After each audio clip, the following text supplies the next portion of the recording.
I saw a video this morning on the History Debunked channel laying out an interesting development with regards to the leader of the Metropolitan Police. For the unaware, the new chief of the Met Police is a Sir Mark Rowley, and he's essentially just a woke establishment leftist. Now, Mark Rowley has been sitting down on a podcast with the ever-dislikable David Baddiel and Baroness Varsi, once of the Tory party, to tell them that he wants to ramp up the legislation around supposed quote-unquote hate speech. Rowley stated that it is perfectly lawful at the moment to intentionally stir up racial and religious hatred as long as you avoid being threatening or abusive. Now, I'm sure that will cause Liberals to break into floods of tears as to how that's possible, cue David Baddiel, who said, "But that seems impossible." But the reason the law is like this is because a lot depends on what defines racial and religious hatred. Now, this is such a problem because if Rowley has his way, this will lead to statements such as, "I'm not sure Islam is a religion of peace," or "Britain is historically a white country,"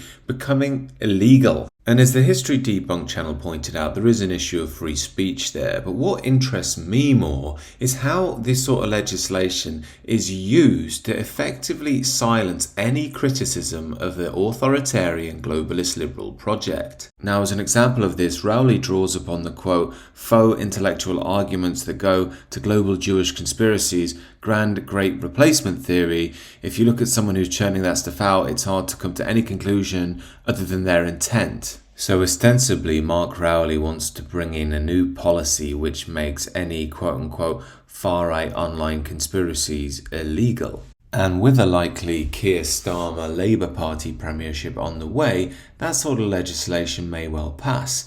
And my concern here is that they're going to use this essentially to crack down on any criticism of mass immigration. I mean, let's be honest, we're already at a point where if you mention mass immigration as a potential problem in the mainstream, you're already seen as a bad, evil person. And this is such a problem because it won't be based upon what anyone's actually said, it will be based upon what you've been implied to have said, just as the hate crime legislation points out. As the Met Police website already states, quote, "any criminal offence which is perceived by the victim or any other person to be motivated by hostility or prejudice based on a person's race, sexual orientation, trans stuff, etc., etc." And what this means is that someone just needs to perceive that you've made a hate crime. And how big of a jump is it from "I believe mass immigration is too high" to "you're an evil conspiracy theorist racist, arrest him"?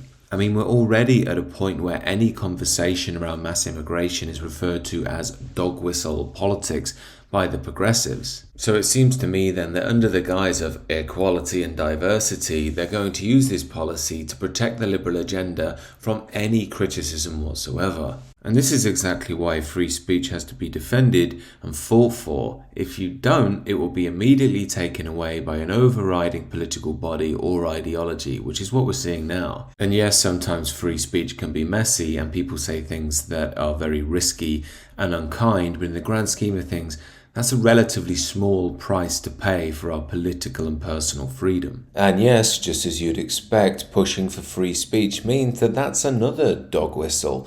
Funny how the progressives always seem to be the ones finding these dog whistles though, eh? Anyway, these are just some of my thoughts. Do let me know what you think down below and do consider subscribing to the channel.